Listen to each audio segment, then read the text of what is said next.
वहीं जम्मू से डरा देने वाली तस्वीर सामने आई है, जिसमें एक शख्स तवी नदी के उफान में फंस गया। करीब 1.5 घंटे तक वो खुद को बचाने के लिए संघर्ष करता रहा। पानी का बहाव इतना तेज था कि अगर थोड़ी सी भी लापरवाही होती या हाथ छूट जाता तो वो शख्स तेज धार में बह जाता। ये तब हुआ जब वो शख्स रेत निकालने के लिए तवी नदी में पहुंचा। जब वो नदी में उतरा तो वहाँ पानी नहीं था, लेकिन अचानक बाढ़ का पानी आ गया और वो वहीं फंस गया। सर सुबह से कुछ नहीं था, सुबह से सूखा था, इधर कुछ नहीं था, अचानक ये बाढ़ आई। गनीमत रही कि उस शख्स ने पिलर से लटकी एक रस्सी को पकड़ लिया और वहीं खड़ा रहा और बचाव दल का इंतजार करता रहा। दिक्कत यह है कि पानी का बहाव बहुत तेज है, तो ऐसे में इस पानी के तेज बहाव में कोई भी शख्स हिम्मत नहीं जुटा पा रहा। इस दौरान वहाँ लोगों की भीड़ जुट गई, लेकिन पानी के बहाव को देखते हुए किसी ने भी उसके पास जाने की कोशिश नहीं की। वहां मौजूद लोगों ने इसकी जानकारी पुलिस को दी, जिसके बाद पुलिस के साथ साथ एसडीआरएफ की टीम मौके पर पहुंची और फिर उस शख्स को बाहर निकालने के लिए रेस्क्यू ऑपरेशन चलाया गया। लेकिन ये काम आसान नहीं था, क्योंकि नदी का पानी लगातार बढ़ता जा रहा था। कुछ देर बाद एसडीआरएफ की टीम ने रस्सी की सीढ़ी को पुल से नीचे लटकाया, जिसके सहारे टीम का एक सदस्य नदी में नीचे उतरा और फंसे हुए शख्स के पास पहुंचा और काफी मशक्कत के बाद उसे नदी से बाहर निकाला गया। किस तरह से करीब 1.5 घंटे से फंसे एक शख्स को, जो कि तवी नदी से रेत और बालू निकालने आया था, किस तरह से उसे एसडीआरएफ ने एक बेहद जोखिम भरे ऑपरेशन के बाद सुरक्षित निकाला है। नदी से बाहर आते ही लोगों ने तालियां बजाकर एसडीआरएफ की टीम का हौसला बढ़ाया। हालांकि रेत ढोने के लिए लाए गए कई घोड़े पानी में बह गए। वहीं देश में इस वक्त कई राज्य बारिश और बाढ़ से बेहाल है और आसमानी आफत से राहत मिलती नहीं दिख रही है। बड़ी खबर आपको बता दें कि आज देश के 11 राज्यों के लिए बहुत भारी बारिश का अलर्ट जारी किया गया है। ये राज्य हैं गुजरात, राजस्थान और उत्तराखंड, जहां भारी बारिश का अलर्ट जारी किया गया है। इसके साथ ही झारखंड, मध्य प्रदेश और उड़ीसा के लिए भी भारी बारिश का यहां पर अनुमान जताया जा रहा है। पंजाब, तमिलनाडु, केरल में भी बहुत भारी बारिश को लेकर अलर्ट है। तटीय कर्नाटक, मध्य महाराष्ट्र में भी बहुत भारी बारिश का अनुमान लगाया गया है।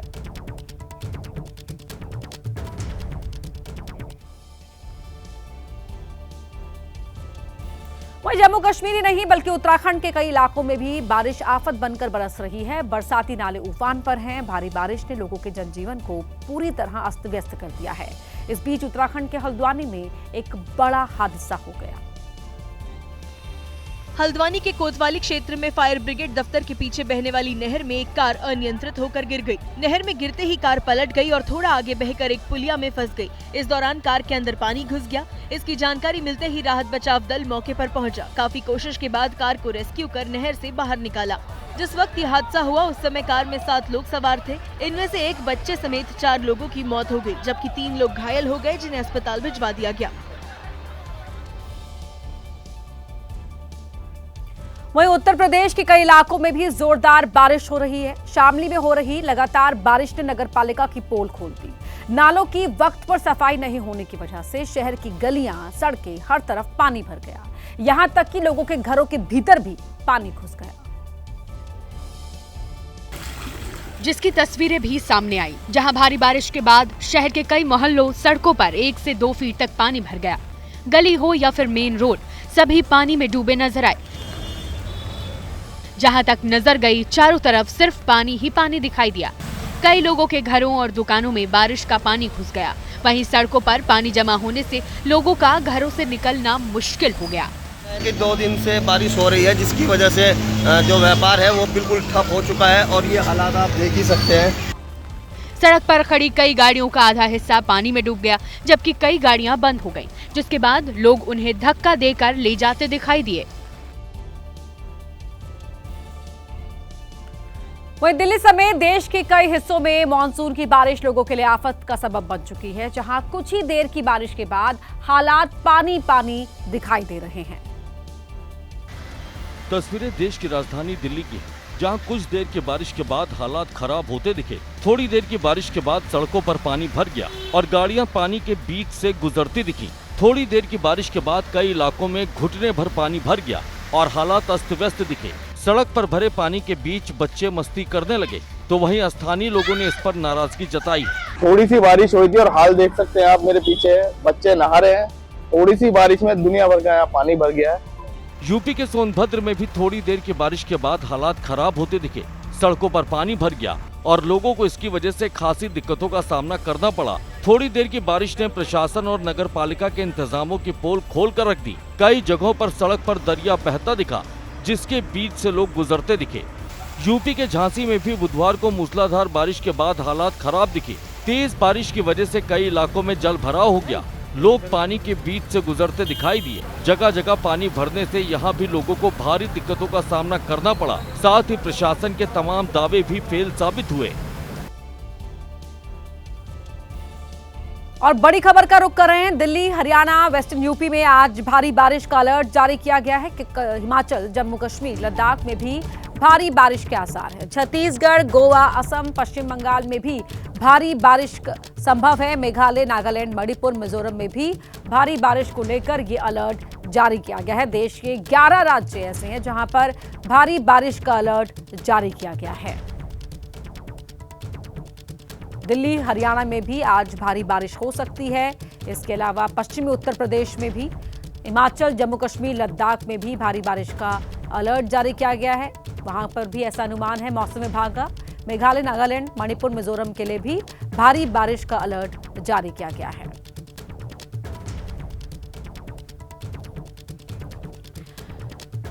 तो ये अलग अलग राज्यों के नाम आप टीवी स्क्रीन पर देख पा रहे हैं, जहां मौसम विभाग की ओर से भारी बारिश का अलर्ट जारी किया गया है। देश के कुल 11 राज्य ऐसे हैं जहां पर बहुत भारी बारिश का अलर्ट जारी किया गया है। इसके अलावा 29 राज्यों में मौसम विभाग ने अलर्ट जारी किया गया है बारिश के लिए, भारी बारिश के लिए।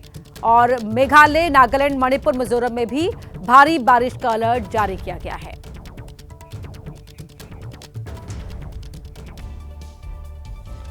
वहीं यूपी के गोरखपुर में जमकर सियासी बवाल हुआ। मुआवजे की मांग को लेकर प्रदर्शन करने वाले व्यापारियों से मिलने के लिए समाजवादी पार्टी का प्रतिनिधिमंडल पहुंचा। तभी बीजेपी ने इस डेलीगेशन के खिलाफ प्रोटेस्ट शुरू कर दिया। हाँ, जीरो है सब। कहाँ से लड़ोगे चुनाव? चुनाव लड़ने से पहले एक बार लखनऊ मिल के आएंगे आपसे। कब आ रहे हैं लखनऊ? आ रहे हैं, इधर ही आएंगे हम। ठीक है, मुझे बताना आप जब आएंगे। ठीक, 1-2 दिन पहले मैं कॉल कर लूंगा आपको। अखिलेश यादव के साथ वीडियो कॉल पर बातचीत के बाद उन्होंने सोशल मीडिया पर एक पोस्ट किया। लिखा, आज मेरे परिवार के सबसे प्यारे सदस्यों में से एक यूपी के पूर्व मुख्यमंत्री माननीय श्री अखिलेश यादव जी से वीडियो कॉल पर लंबी वार्ता हुई। इस दौरान बिहार के राजनीतिक हालातों पर भी चर्चा हुई। अखिलेश जी हमेशा से ही मेरे दिल के काफी करीब रहे हैं। आज जब मेरा हालचाल लेने के लिए उनका अचानक से कॉल आया तो ऐसा लगा जैसे मैं अपनी इस लड़ाई में अकेला नहीं हूँ। बड़ी खबर का रुख कर रहे हैं। आतंकवाद पर भारत ने पाकिस्तान को खरी खरी सुनाई है। एससीओ बैठक में शामिल होने के राजनाथ सिंह पहुंचे हुए हैं, हम सभी जानते हैं, और वहां पर पाकिस्तान को दो टूक कह दिया है। रक्षा मंत्री राजनाथ सिंह ने पाकिस्तान की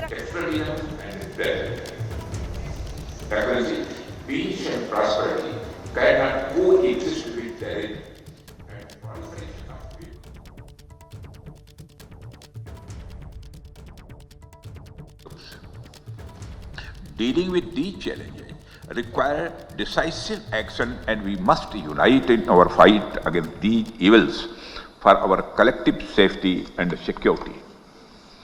It is imperative that those who sponsor, nurture and utilize terrorism for their narrow and selfish ends must bear the consequences. Some countries use cross-border terrorism as an instrument of policy and provide shelter to terrorists. There should be no place for such double standards. SCO should not hesitate to criticize such nations. India's zero tolerance for terrorism is manifest today through its actions. This includes our right to defend ourselves against terrorism, and we have shown that epicenters of terrorism are no longer safe, and we will not hesitate to target them. We should also take proactive steps to prevent the spread of the radicalization among our youth.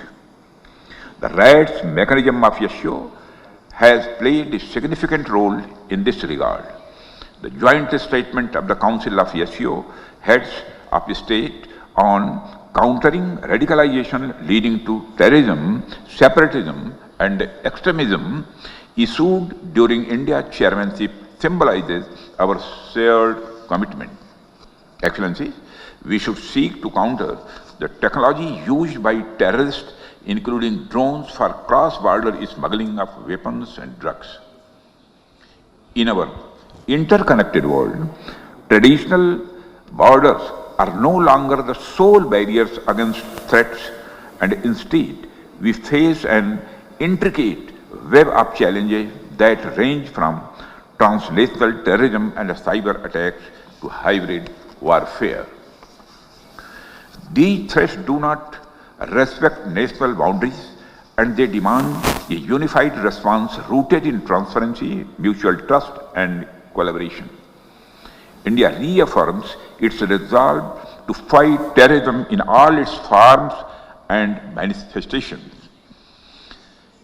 On 22nd April 2025, the terror group, the Resistance Front, carried out a dastardly and a heinous attack on the innocent tourists in Pahalgam, in the Indian state of the Jammu and Kashmir. 26 innocent civilians, including a Nepali national, were killed.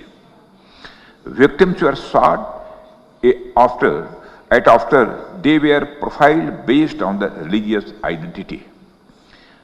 The Resistance Front, which is a proxy of UN-designated terror group Lashkar-e-Toiba, claimed responsibility for the attack.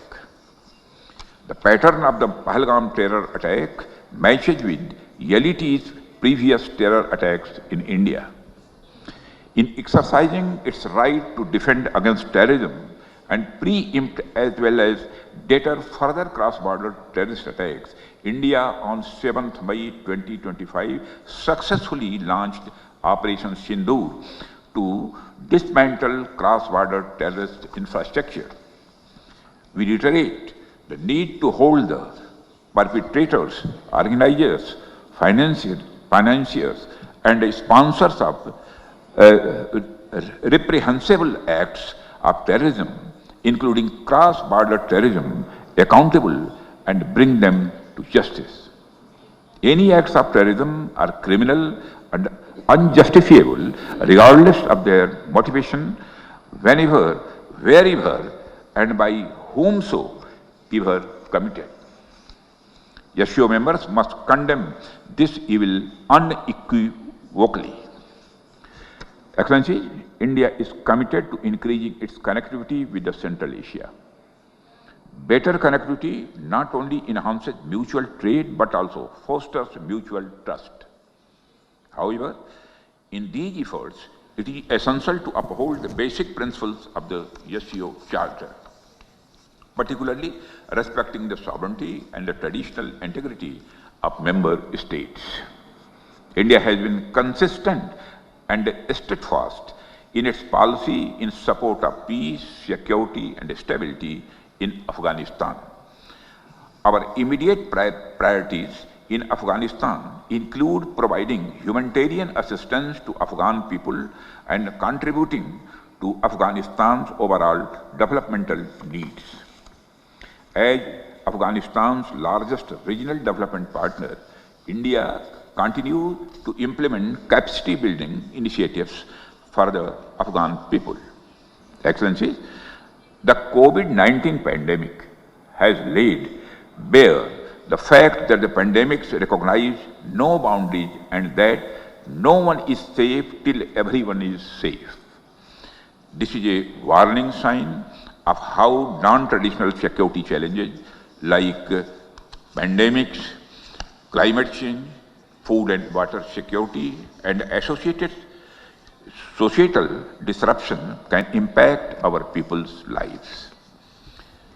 These emerging challenges cannot be addressed without responsible policies and cooperation among nations.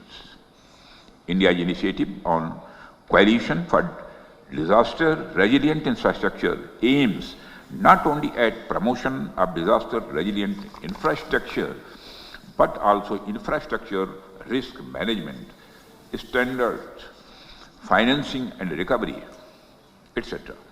It is also an example of how countries are coming together to create and share capabilities to deal with humanitarian assistance and disaster relief. We have affirmed this intent through our policy through the acronym SAGAR, which implies security and growth for all in the region, and India's expanded vision Mahasagar, meaning mutual and holistic advancement for security and growth across regions. Security and stability are most essential components to create a conducive environment for growth and economic development of the region. India has sought to build consensus on dealing with global challenges on the basis of motto One Earth, One Family, One Future, which is founded on our civilizational ethos of Vasudhaiva Kutumbakam. The world is one family. Mutual understanding and mutual benefit must be our guiding principles. Excellency, India supports greater cooperation and mutual trust among SCO members. We should collectively aspire to fulfill the aspirations and expectations of our people as well as tackle today's challenges. We must all be in lockstep in our endeavor in strengthening stability and security in our neighborhood. Excellency, I am optimistic that today's discussions would help us to deepen the understanding of our shared security challenges and explore new areas for future cooperation in the defense and the security field. Thank you very much, Excellency.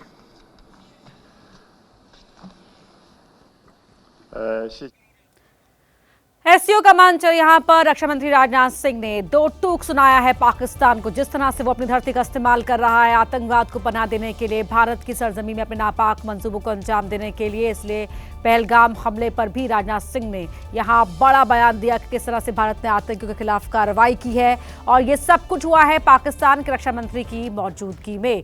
हमारे वरिष्ठ सहयोगी नीरज राजपूत हमारे साथ जुड़ रहे हैं। Neeraj, SCO का मंच, पाकिस्तान के रक्षा मंत्री की मौजूदगी और वहां राजनाथ सिंह की दो टूक।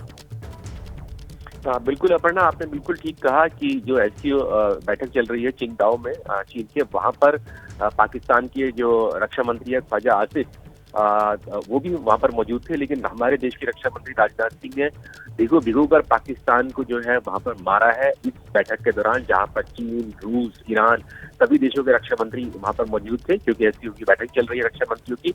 उसमें रक्षा मंत्री ने साफ तौर से कहा कि जो आतंकवाद है और जो कि क्रॉस बॉर्डर यानी कि पाकिस्तान जो एपी सेंटर है पाकिस्तान आतंकवाद का, वहां से जो चलाया जा रहा है उसके खिलाफ भारत ने एक निर्णायक कदम उठाया था जब पहलगाम हमले के बाद, और वहां पर डिसमेंटल किया। उन्होंने बताया कि किस तरह से लश्कर तैयबा, उसका फ्रंट जो कि यूएन से जो है डेजिग्नेटेड ग्लोबल टेररिस्ट ऑर्गेनाइजेशन है, वो किस तरह से आतंकवाद जो है भारत में फैला रहा है। लेकिन भारत ने प्रण लिया है कि अगर कोई इस तरह की घटना होगी तो भारत उसका जवाबी कार्रवाई करेगा। साथ ही अपर्णा, रक्षा मंत्री ने एक और बेहद ही अहम मुद्दा उठाया है कि किस तरह से पाकिस्तान में जो बिना नाम लिए उन्होंने कहा कि किस तरह से जो वेपन्स ऑफ मास डिस्ट्रक्शन है वो आतंकियों के हाथों में जाने का खतरा लगातार बना हुआ है। किस तरह से नॉन स्टेट एक्टर्स जो है वो वहां पर जो है एग्जिस्ट कर रहे हैं, पाकिस्तान में कर रहे हैं, जिससे एक बड़ा खतरा जो है भारत और क्षेत्रीय रक्षा और सुरक्षा को हो सकता है।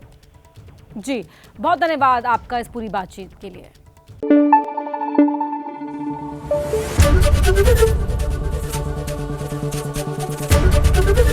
एबीपी न्यूज आपको रखे आगे।